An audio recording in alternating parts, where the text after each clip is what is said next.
Hey, Chip, headed out for lunch. You want to come with me? Nah, I got one more customer, Mr. Green. Chip, a customer at lunch? Old boy from the podcast, dog. You know he worked for the Messenger. Hey, guys, just thought I'd come and get my ears lowered a little bit. How's everybody doing?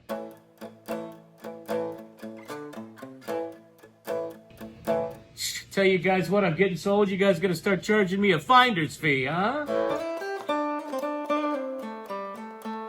All right, come on, let's get this over with.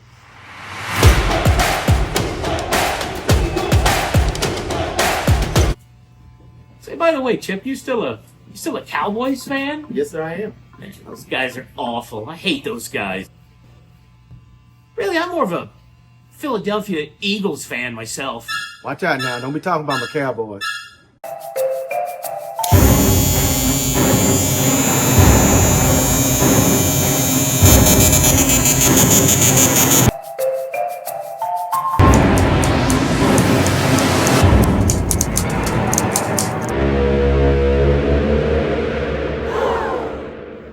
Now that's a haircut. Still looks better than what it did. You know what? I love it! Chip Miles, you're a genius! Hey, Chip, by the way, I didn't bring my wallet. I don't suppose maybe I could, Hey, 50, lock that door. Greg, Q, somebody lock that door.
Well, good morning, ladies and gentlemen, and welcome to a Sunday morning edition of Houston County News.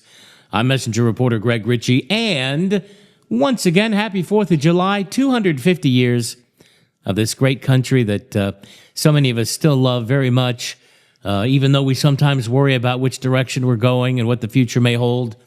But I don't know about you, but the red of that flag is a much darker color because of the blood of many a Richie over the last 250 years. I can promise you that. Hey, I hope you had a good time yesterday. I hope everyone was safe. What did you do? Did you get out? Did you see the parade in downtown Crockett or the sundown fireworks over there at the Civic Center? All the goings on there, the music, the food, the fun. Were you out at the lake and doing that? And of course, we know we've got some special church services this morning that hopefully you'll attend either before or after watching our little show. Coming up today on the show, we actually have Houston County Sheriff Zak Benge back for another little round. There's been a lot of news coming up of some previous cases back now that the sheriff's having to deal with. We want to talk to him about his take on that. Surely you remember the gentleman, I use that term loosely, let me tell you, the guy that shot up the sheriff's office a couple years ago now. I can't believe it's already been a couple years. There's been some movement in his sentencing. We want to get the sheriff's opinion on that. Also, a sheriff's county deputy who, if any of the allegations and accusations are true, just unbelievably disgusting behavior. Looks like he's going to plea, so we want to talk to the sheriff about that. And we have so much more coming up on the show, and we're going to get it started right after this. And a big thanks to our sponsors, as this morning's edition of Houston County News brought to you by Darling Ingredients, supporting our local ag youth and youth programs, by Davy Crockett Drug, legendary service from an old friend, by Houston County Electric Co-op, power for your way of life, by Houston County Hot Tax Funds, promoting tourism and economic growth in Houston County, by Dr. Mike McLeod and the good people at Texas Family Doctor, and by the Houston County Public Information Project.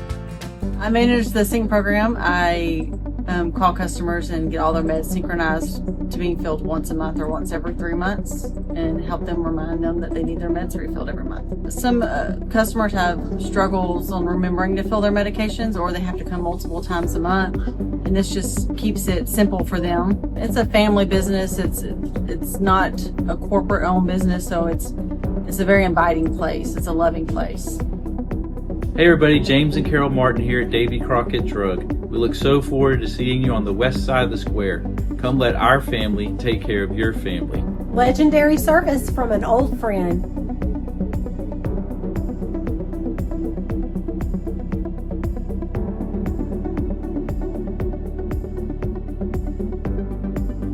You know, I want to throw a big thanks out to our friends up in Grapeland, the mayor of Grapeland, Bayless Daly, Henry Hawes and his wife there at the Senior Citizen Center last Saturday night.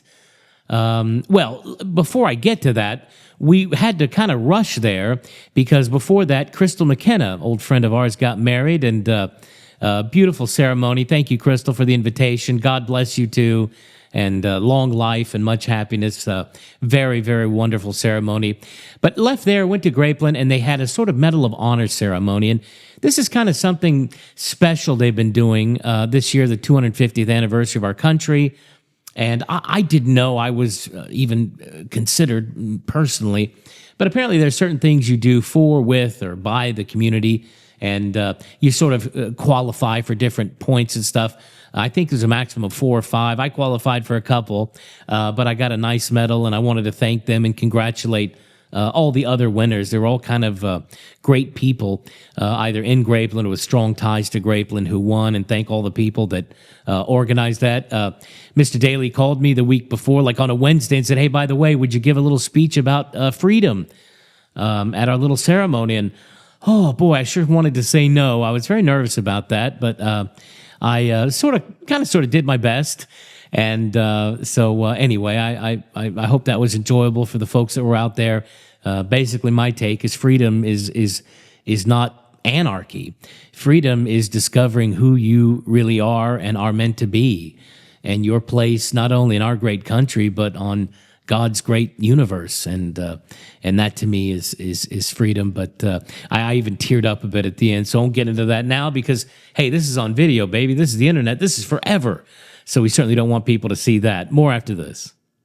Folks, if you have some large items piling up around your place, Houston County residents are invited to take part in the July county-wide large item trash drop-off. Residents can use any drop-off location with one trip per household, and all items must be placed in the roll-off carts. The drop-off runs from 8 a.m. to noon on the following Saturdays: July 11th at Pineywood Station in Crockett, July 18th in Precinct 3 in Lovelady, and July 25th at Precinct 4 in Kennard. There are some restrictions: no oil, tires, wet paint, TVs, computers, free on appliances, hazardous waste, oversized trailers, or contractor loads. Contact the county for more information about the July county-wide large item trash drop-off, helping keep our county clean, one load at a time.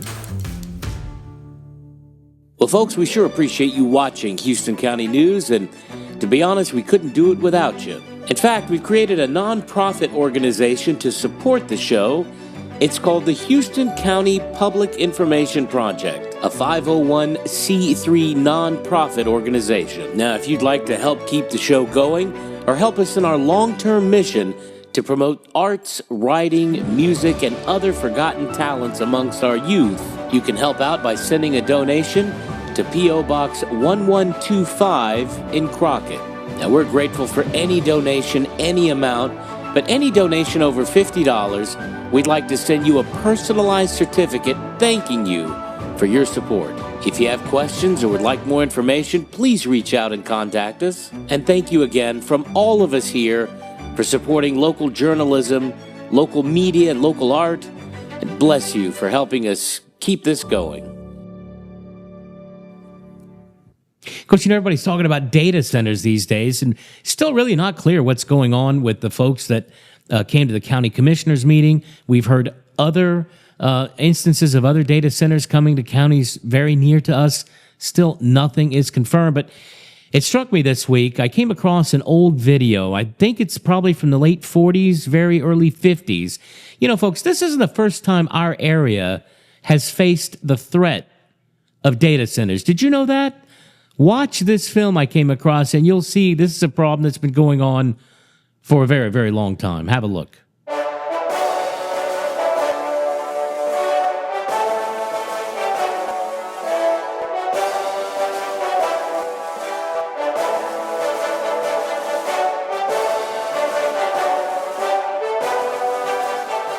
This is East Texas, land of cows and cowboys.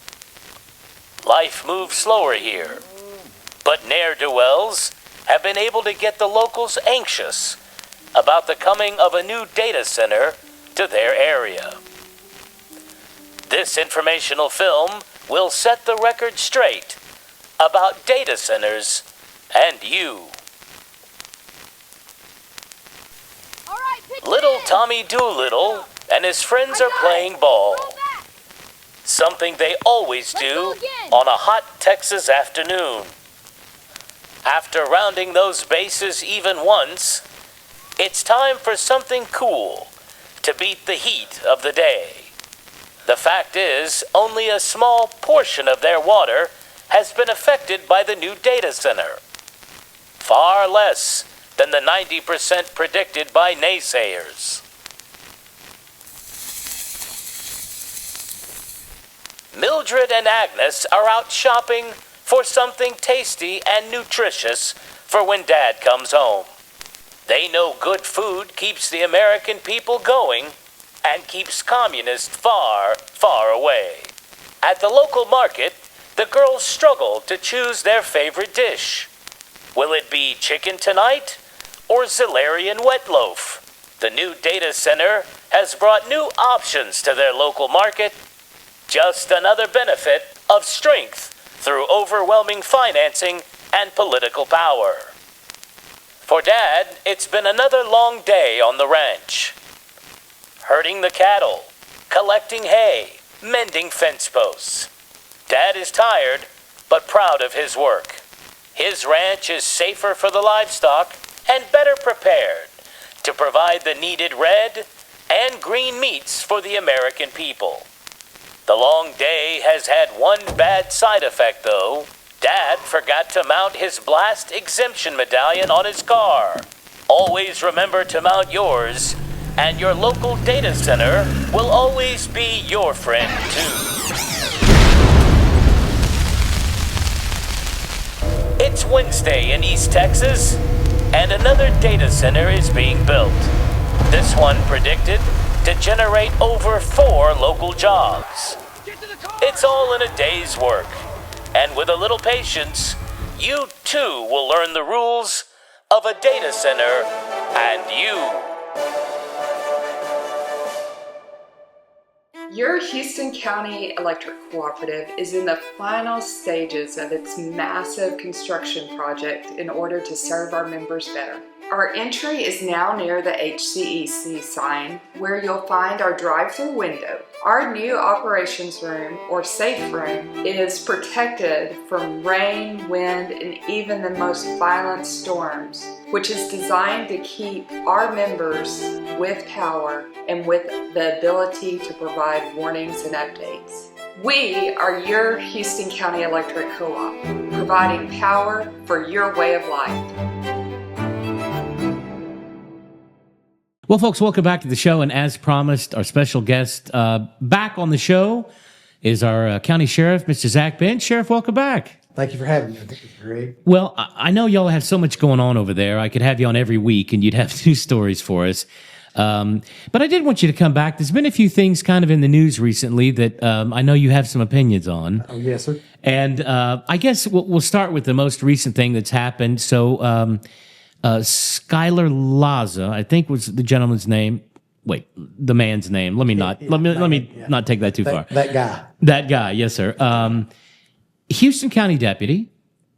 I don't remember if you hired him and inherited him, but I don't know if that matters because nobody puts on the resume that whatever he got up to. But for those of you who don't remember the case, he was abusive to a child and made almost a couple hundred videos with family members. Yes, this was yes, it was a young child, and there were videos made of him and some of his other family members that were abusing this child. To read the probable cause affidavit, it's just horrendous. And you're correct. Yeah. You don't necessarily. He was there when we took office. But the same background investigations are done in every agency you go to. We've got to contact prior employers. Right. All that stuff runs through TCO. So some folks are good at hiding things, and candidates don't normally bring that up in the interview process. No, they don't.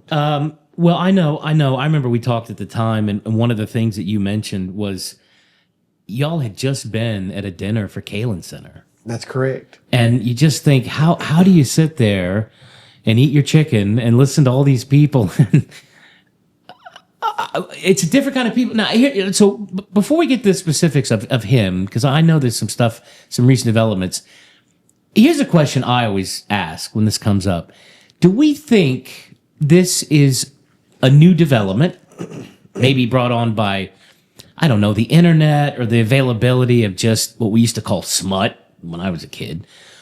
Or did this kind of stuff always go on and we just didn't have the tools? Because this guy was caught because some of the videos were on a cloud or something, right? Yeah, so evidently some of these dark web websites that share some of this more risque or pervasive or perverted type material. Right. They've got, which we didn't know either, they've got a way for you, if you see something that even to the people that engage in that type of activity, they go, that doesn't look right, there's a way for them to report it. So there was evidently a video came through and somebody saw that and was like, that's way beyond what we do here. Right. And reported it. Okay. And then the Internet Crimes Against Children Task Force received that report. I believe it's from Dallas Police Department and Texas Department of Public Safety. They worked that up in the Dallas area.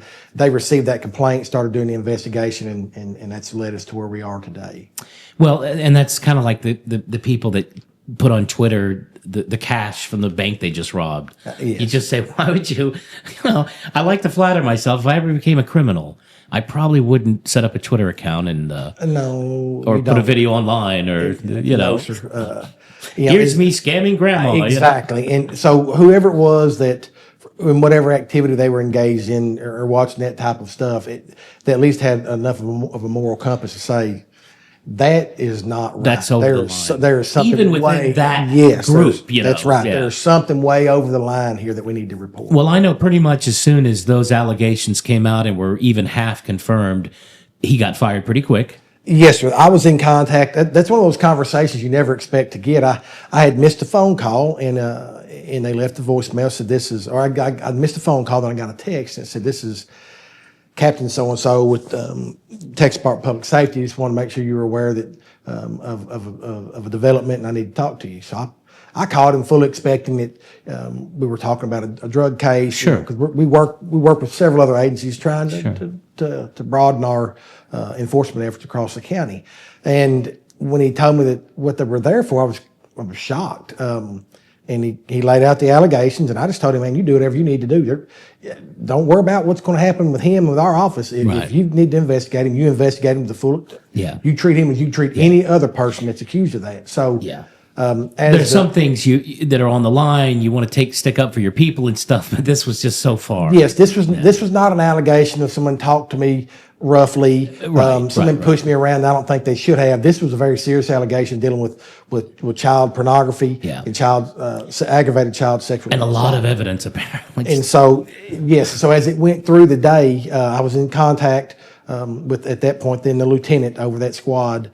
They were keeping us updated of what was going on when they made executed the search warrant, as they were doing the interviews. And once they told me that he was under arrest and was going to be charged, I called Chief Martin and Captain Cato, and we immediately left to go. He lived just there in Anderson County. We went to retrieve his vehicle, all of his uniforms, and then made contact with the sheriff in Anderson County and went straight to the jail and told him right then that he was, in no uncertain terms, what we thought of him, and he was fired. Well, I think this week, in fact, we got word that he's going to plead guilty to these federal charges. Any idea what kind of sentence he might get? Is there any news on that at all? No, sir. Just the preliminary discussions I had back in December, January, is that one of the terms I had heard thrown out was possible 60 years day for day.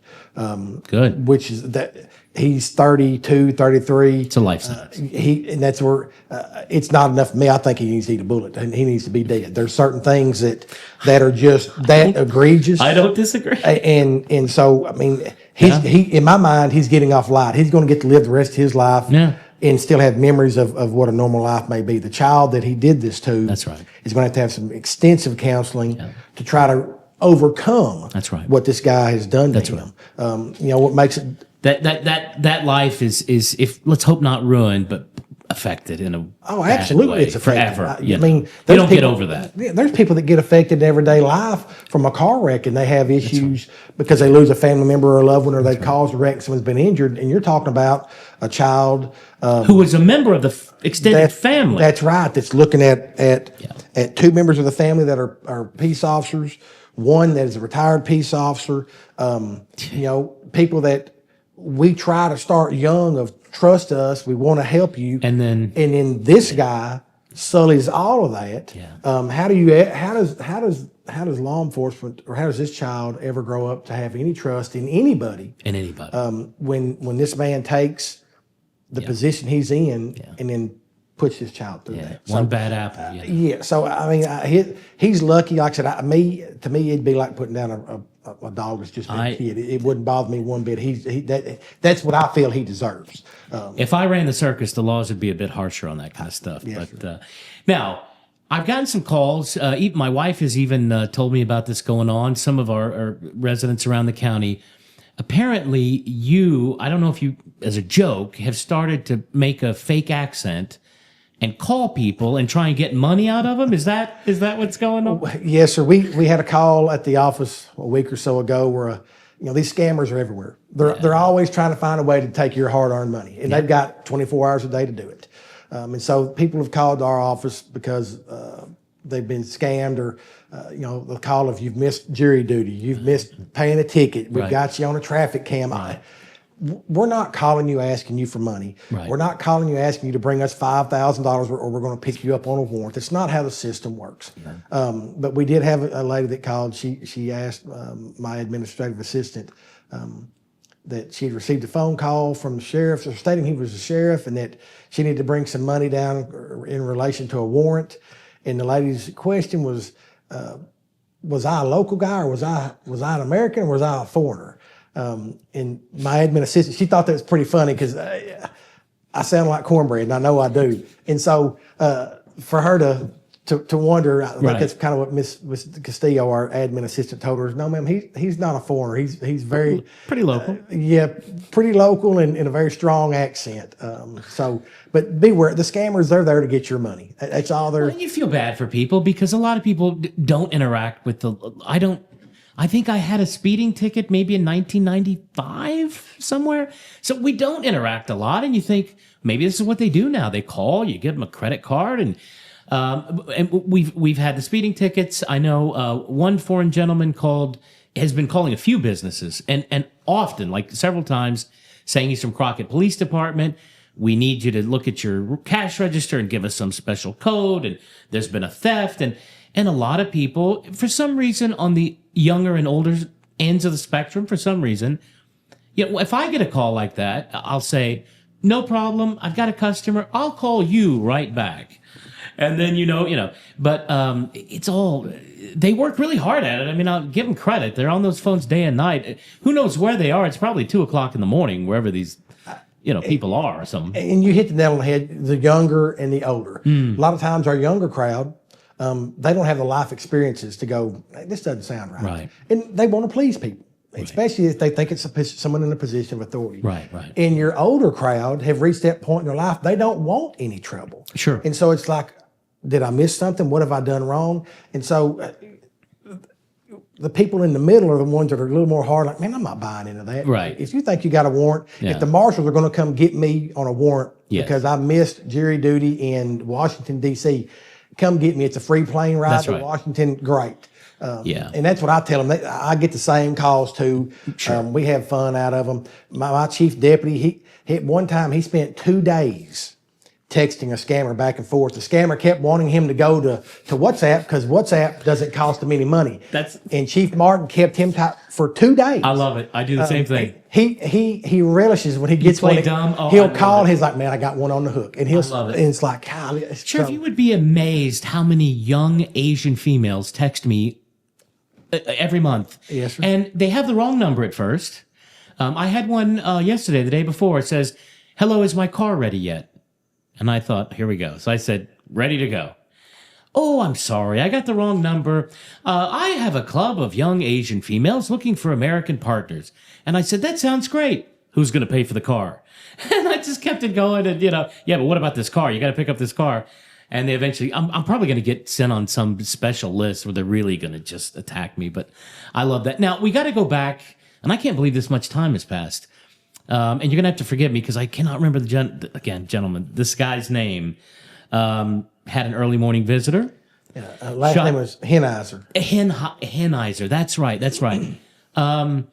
So, as a matter of fact, I'm going to try to put the clip up of that security footage we've all kind of seen of him just. But take us back. This guy, this wasn't his first trip. He had been kind of harassing people there for a couple of days. Yes, sir. What had happened is he had came in a couple of days prior to the shooting incident, and he came in speaking with Miss Lily Gonzalez, one of our admin assistants, and he was wanting to complain about illegal aliens and ICE, and just very foul, vulgar, and at the end of the day, as peace officers and elected officials, people have a right. If we're in my office, you're able to cuss and say what you want to. Yeah. There's certain things you can't say out in the public. Right. Where another person could be offended. Right. We all have that First Amendment right. Or there's a child or somebody who could hear. Sure. You can't walk out, even though you have the First Amendment right to say it. Right. What that means is the government can't tell you can't say it, but it can tell you there can be consequences when you use certain language. Fire in a crowded theater. That's right. I can't walk out in the middle of the Moosehead, walk in there and start throwing F-bombs around with all those people eating dinner and not expect some type of... The First Amendment says you can, but there can be a consequence. Doesn't always mean to you that. should. That's right. What is it? The right of you to swing your fist ends where my face begins, or something like that. Yes, sort of thing. You know, Yeah. and so now, but does that mean that if it's me and you on the side of the road, you want to cuss? Absolutely, you can. I'm an elected official, and under as a peace officer, I can't be offended. Right. But Yeah, if me and you are in the Dairy Queen and I'm eating my lunch and you start throwing F-bombs You might and say, "Hey, using pal, obscene language," cut at it that out. point, it's disorderly conduct. That's right. And so Right. what happened? He came into the office. Used some very foul, obscene language with Miss Lily.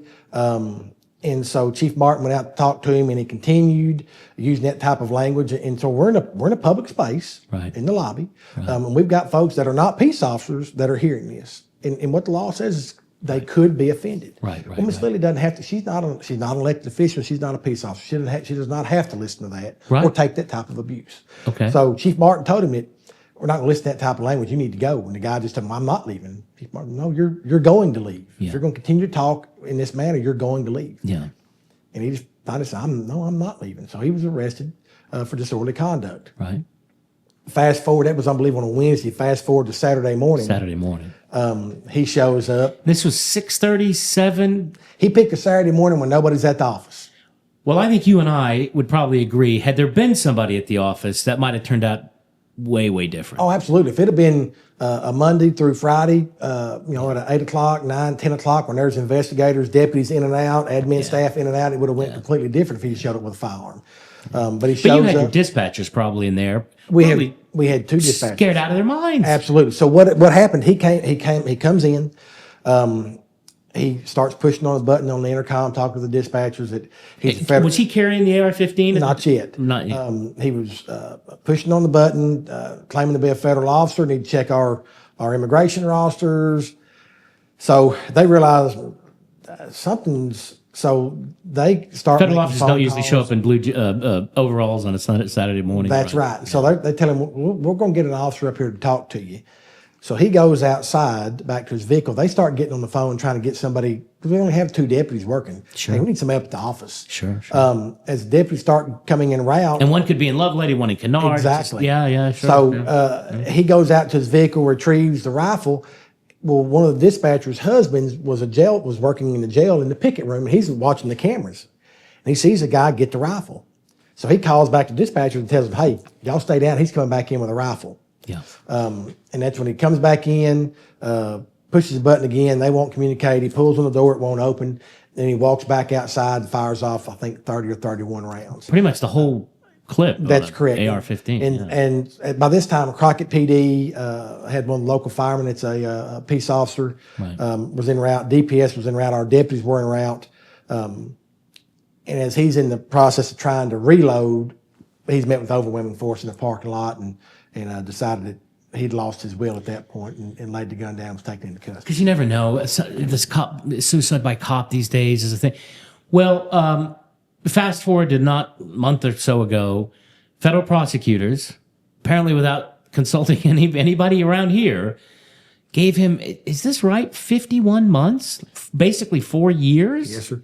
That seems like just enough time for him to get in good shape and come back. That can't be enough time for shooting up or around a sheriff's office. Well, I really feel, he was already a convicted felon. He's not allowed to possess a firearm to begin with. Right. I feel he'd have probably got more time than that on a state charge. Yes. Not merely just a federal charge. Right. As far as him needing to get in good shape, he's in such poor shape, he may need another 10 or 15 years of eating right and doing some exercise to get where he needs to be. Wait a minute, are you talking about him or me? Him. Okay, him. fair enough. He's something else. And Well, there's obviously something not right, but there's some folks we all know are just idiots, and he's just an idiot. but you can't take that into consideration if he pulls out a rifle when you're standing there with your deputies. You can't say, "Now wait a minute, is it a mental thing? Is it a societal thing?" You don't get to take that into consideration. No, we deal with what's happening in the moment. That's right. And That's so what was aggravating about that was, there was just no communication. All of a sudden, we look up and he's pled to 51 months. That they never contacted us. They've never asked us how it affected our personnel, what we felt he should get. Yeah. It was a huge letdown. And me and you had discussed earlier is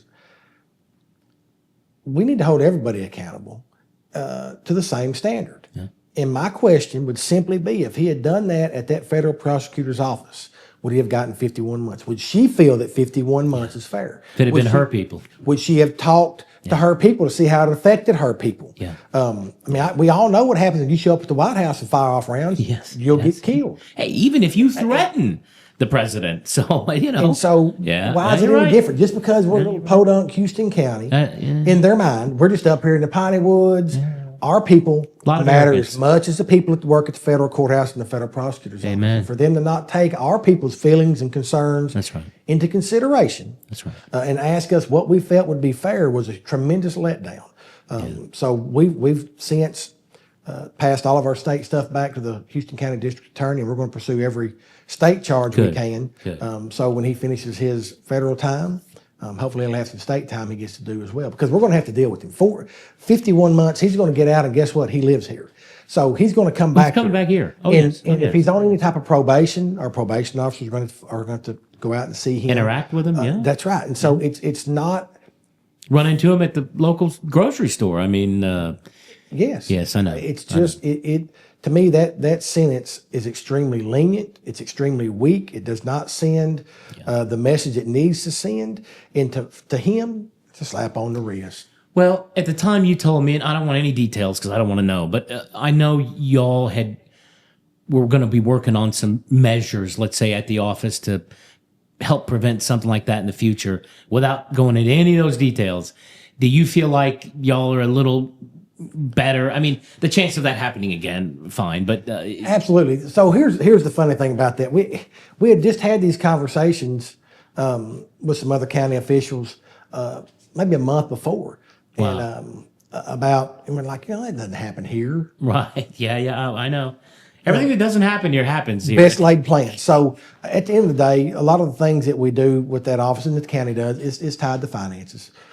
Sure. So we've got to do the best we can with what we've got. Yeah. We've got some measures in place, and we've done the best of what we have. Right.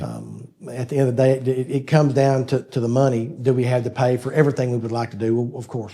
If we all had just an endless pot of money, we could do a lot of good. Well, and people forget, you've still got prisoners to feed, and there's so much expense that goes in all this stuff. But now the good news is, Sheriff, is probably within a year or two, we'll have 7-8 data centers. We'll get you guys solid gold cruisers. I mean, we're just going to be living on cloud 9. It's going to be amazing. Don't drink the water, but other than that, no. Thanks for coming by. Thank you for having me. Protecting nature starts by acting like nature, giving every end a new beginning. And at Darling Ingredients, that's exactly what we've been doing for over 140 years. We challenge the waste mindset by applying the same circularity found in nature to everything we do, all while providing a whole new cycle of good that's born from the old, exactly as nature intended. Well, ladies and gentlemen, thank you very much for watching this episode of Houston County News. And I'm your serious local journalist, Greg Ritchie. We hope you have a lovely week. And we'll see you next time. Chip Miles gave him a mohawk, left him grinning in the light. You can't talk down the Cowboys if your pockets ain't right. We all smiled and shook our heads and let them on.